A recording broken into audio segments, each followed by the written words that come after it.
Hello guys, welcome back to CSS series. இந்த வீடியோல வந்து ரொம்பவுமே ஒரு இன்ட்ரெஸ்டான டாபிக் பார்க்க போறோம். என்னன்னு பார்த்தீங்கன்னா சிஎஸ்எஸ் டிரான்ஸ்லேஷன்ஸ்.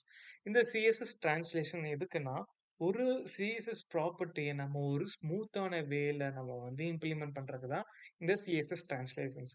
ஃபார் எக்ஸாம்பிள், நான் இங்க வந்து இந்த டிவ் ஹோவர் பண்ணும்போது எனக்கு வித் அண்ட் ஹைட் ப்ராப்பர்ட்டி வந்து எனக்கு சேஞ்ச் ஆகணும். ஃபர்ஸ்ட் நான் ஹைட் கொடுத்துக்கிறேன். ஹைட் வந்து பார்த்தீங்கன்னா 30 VH கொடுத்துக்கிறேன். வித் வந்து பார்த்தீங்கன்னா ஒரு 30 VW கொடுத்துக்கிறேன். Okay fine. ஸோ இப்போ இத வந்து ஹோவர் பண்ணும்போது ஓகே ஃபைன். So okay. இப்ப இத நான் ஹோவர் பண்ணும்போது பார்த்தீங்கன்னா, எனக்கு டக்குன்னு போகுது இல்லையா?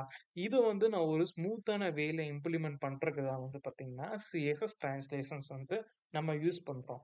ஸோ இந்த சிஎஸ்எஸ் டிரான்ஸ்லேஷன இம்ப்ளிமெண்ட் பண்றதுக்கு சிஎஸ்எஸ்ல டிரான்ஸ்லேஷன் அப்படின்னு ஒரு ப்ராப்பர்ட்டி இருக்கு. அதுக்கு நம்ம வந்து டிரான்ஸ்லேஷன் அப்படின்னு சொல்லிட்டு இம்ப்ளிமெண்ட் பண்ணிடுறோம். இதுல 2 ஆர்குமென்ட் இருக்கும். என்னென்னன்னு பார்த்தீங்கன்னா, ஃபர்ஸ்ட் டிரான்ஸ்லேஷன் ப்ராப்பர்ட்டி. நீங்க எந்த ப்ராப்பர்ட்டிய சேஞ்ச் பண்றீங்க அப்படின்னு சொல்லிட்டு மென்ஷன் பண்ணக்கூடியது தான் டிரான்ஸ்லேஷன் ப்ராப்பர்ட்டி. செகண்ட் வந்து பார்த்தீங்கன்னா, டிரான்ஸ்லேஷன் டியூரேஷன் அப்படின்னு சொல்லுவாங்க. ஸோ நீங்க வந்து அதோட டியூரேஷன் அது டிரான்ஸ்ஃபார்ம் பண்றதுக்கு எவ்வளோ டைம் எடுத்துக்கணும். ஸோ அது வந்து நீங்க செகண்ட்ஸ்ல தரணும். ஓகே. ஸோ நான் இங்க வந்து நான் வித்ன்னு குடுத்துக்கிறேன். ஸோ நான் இங்க வித் குடுத்துருக்கேன் இல்லையா? அதனால நான் இங்க வித்ன்னு குடுத்துக்கிறேன். எனக்கு வித்தோட இது வந்து பார்த்தீங்கன்னா, 2 செகண்ட்ஸ் வரைக்கும் எனக்கு இது இம்ப்ளிமெண்ட் ஆகணும் அப்படின்னு நான் நினைக்கிறேன். இங்க ஹைட்ட நான் ரிமூவ் பண்ணிர்றேன். இப்ப இத ஹோவர் பண்ணும்போது பார்த்தீங்கன்னா, எனக்கு அது 2 செகண்ட்ஸ்க்குள்ள எனக்கு அதோட விட்த் வந்து பார்த்தீங்கன்னா, 30 VWல எனக்கு சேஞ்ச் ஆயிரும். இது ஒரு ஸ்மூத்தான வே. பார்த்தீங்களா? இப்ப நான் அந்த மவுஸ வெளியில எடுத்தாலும், திருப்பி ஒரிஜினல் போர்ஷன் போறதுக்கு 2 செகண்ட்ஸ் எடுத்துக்கும். அதே மாரி இது ஹோவர் பண்ணும்போது பார்த்தீங்கன்னா, 2 செகண்ட்ஸ் எடுத்துக்கும். Okay fine. இப்ப எனக்கு 2 வேல்யூவ எனக்கு சேஞ்ச் பண்ணணும். டிரான்ஸ்ஃபர்மேஷன் பண்ணணும். டிரான்ஸ்லேட் பண்ணணும் அப்படின்னு நினைச்சீங்கன்னா, நீங்க கம்மா யூஸ் பண்ணி பண்ணிக்கலாம்.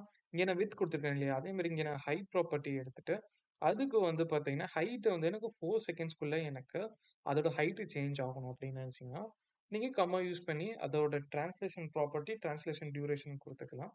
ஸோ, இப்ப இத வந்து நான் ஃபார்வர்ட் பண்ணும்போது பார்த்தீங்கன்னா, எனக்கு விட்த்துக்கு 2 செகண்ட்ஸ் எடுத்துக்குது. ஹைட்க்கு வந்து பார்த்தீங்கன்னா 4 செகண்ட்ஸ் எடுத்துக்கும். ஸோ, இது பார்க்கவே ஒரு யூஐ குட் லுக்கிங்ல இருக்கு இல்லையா? ஸோ, இதே மாரி நெறைய இருக்கு. நான் வந்து பார்க்கலாம். இப்ப எனக்கு இந்த டிவ்வ ஹோவர் பண்ணும்போது, எந்த ஒரு டிலே இல்லாம எனக்கு அப்போ 2 செகண்ட்ஸ் குடுத்தேன்னா, அப்பவே எனக்கு 1, 2 அதுக்குள்ள முடிஞ்சிரும்.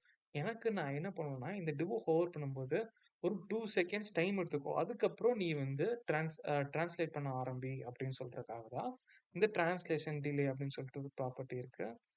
ஸோ இந்த டிரான்ஸ்லேஷன் டிலே வந்து இந்த 2 செகண்ட்ஸ் நான் குடுக்குறேன் இல்லையா? ஸோ இந்த 2 செகண்ட்ஸ் முடிச்ச கருப்பு அ அதுக்கப்புறம் தான் எனக்கு அந்த டிரான்ஸ்லேஷன் ப்ராப்பர்ட்டி எனக்கு ஒர்க் ஆகும். ஸோ இப்ப நான் இத ஹோவர் பண்றேன் பாருங்களேன்.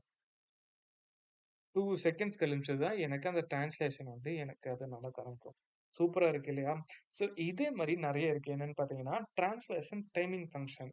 ஸோ இந்த வீடியோ வந்து பார்த்தீங்கன்னா, உங்களுக்கு வந்து புதுசா இருக்கும். பட் ஆ இது வந்து நீங்க வந்து பிராக்டிகலா இம்ப்ளிமெண்ட் பண்ணா தான் உங்களுக்கு ஒரு ஐடியா கிடைக்கும். இது எந்த மாரி யூஸ் கேஸஸ்லாம் நம்ம யூஸ் பண்ணலாம். எந்த மாரி இதுக்கெல்லாம் யூஸ் பண்ணலாம் அப்படின்னு சொல்லிட்டு. Okay fine. ஸோ கடைசியா என்ன ப்ராப்பர்ட்டி இருக்குன்னா, டிரான்ஸ்லேஷன் டைமிங் ஃபங்ஷன் அப்டின்ட்டு இருக்கு. ஸோ இந்த டிரான்ஸ்லேஷன் டைமிங் ஃபங்ஷன் என்னன்னு சொல்லிட்டு பார்க்கலாம். அதுக்கு முன்னாடி நான் வந்து அந்த ஃபங்ஷன் நான் இங்க இம்ப்ளிமெண்ட் பண்ணிடுறேன். ஸோ இதுல வந்து பார்த்தீங்கன்னா, நெறைய ப்ராப்பர்ட்டீஸ் இருக்கு. என்னன்னு பார்த்தீங்கன்னா, லீனியர், ஈஸி, ஈஸ்இன், ஈஸ்அவுட், ஈஸ்இன் அவுட் அப்படின்னு சொல்லிட்டு இவ்வளோ ப்ராப்பர்ட்டீஸ் இருக்கு. ஸோ நீங்க இந்த ஈஸ் ப்ராப்பர்ட்டி நீங்க மென்ஷன் பண்ணீங்கன்னா, இதோட எஃபெக்ட் வந்து ஸ்லோ ஸ்டார்ட்டா இருக்கும். அதுக்கப்புறம் ஃபாஸ்ட்டாவும், கடைசில முடியும்போது ஸ்லோவாயிரும். ஓகேவா? அதுக்கு தான் ஈஸ் அப்படின்னு சொல்லிட்டு ஒண்ணு இருக்கு. ஸோ இது பார்த்தீங்கன்னா, இத டெலிவர நான் எடுத்துடுறேன். இப்ப இத நான் ஹோவர் பண்ண ரிஃப்ரெஷ் பண்ணிக்கிறேன். இப்ப இது வந்து பார்த்தீங்கன்னா, எனக்கு ஸ்டார்ட் ஆகும்போது ஃபாஸ்ட்டா ஸ்டார்ட் ஆரம்பிச்சுருச்சு. அதே மாரி நடுவுல வந்து பார்த்தீங்கன்னா, ஸ்லோ ஆயிருச்சு. அதுக்கப்புறம் கடைசில வந்து பார்த்தீங்கன்னா, திருப்பியும் ஸ்லோ ஆயிருச்சு. ஸோ இதுக்கு இந்த ஈஸ் ப்ராப்பர்ட்டி வந்து யூஸ் பண்ணலாம். அதுக்கப்புறம் லீனியர்ன்னு சொல்லிட்டு ஒண்ணு இருக்கு. ஸோ இந்த நான் லீனியர்ன்னு போட்டுறேன். Okay fine. இது லீனியர் எதுக்கு யூஸ் பண்ணலாம்னு பார்த்தீங்கன்னா, ஸ் அதாவது நம்மளுக்கு ஸ்டார்ட் டூ எண்ட் சேம் ஸ்பீடா இருக்கணும்னா, நம்ம இந்த லீனியர் ஃபங்ஷன் வந்து யூஸ் பண்ணலாம். இப்ப நான் அத ஹோவர் பண்ணும்போது பார்த்தீங்கன்னா, எனக்கு ஸ்டார்ட் டூ எண்டும் வந்து பார்த்தீங்கன்னா, சேம் ஸ்பீட்ல இருக்கு. Okay fine. ஈஸ் இன்னும் என்னன்னு பார்த்தீங்கன்னா, நான் இங்க குடுக்குறேன். Is in. ஸோ இந்த ஈஸ்இன் என்ன பண்ணும்னா, நம்மளுக்கு ஒரு ஸ்லோ ஸ்டார்ட் எஃபெக்ட் தரும். அதுதான் ஈஸ்இன். ஈஸ் அவுட்ன்னா என்னன்னு பார்த்தீங்கன்னா, நம்மளுக்கு ஒரு ஸ்லோ எண்ட் தர்றக்கு இந்த ஈஸ் அவுட் வந்து இம்ப்ளிமெண்ட் பண்ணலாம். அதுக்கப்புறம் ஈஸ் இன், ஈஸ் அவுட்ன்னா என்ன அப்படின்னு பார்க்கலாம். Slow start, end start. அதாவது நம்மளுக்கு வந்து ஸ்லோவா ஆரம்பிச்சு, அதுக்கப்புறம் ஆ எண்ட் வரைக்கும் போகும்.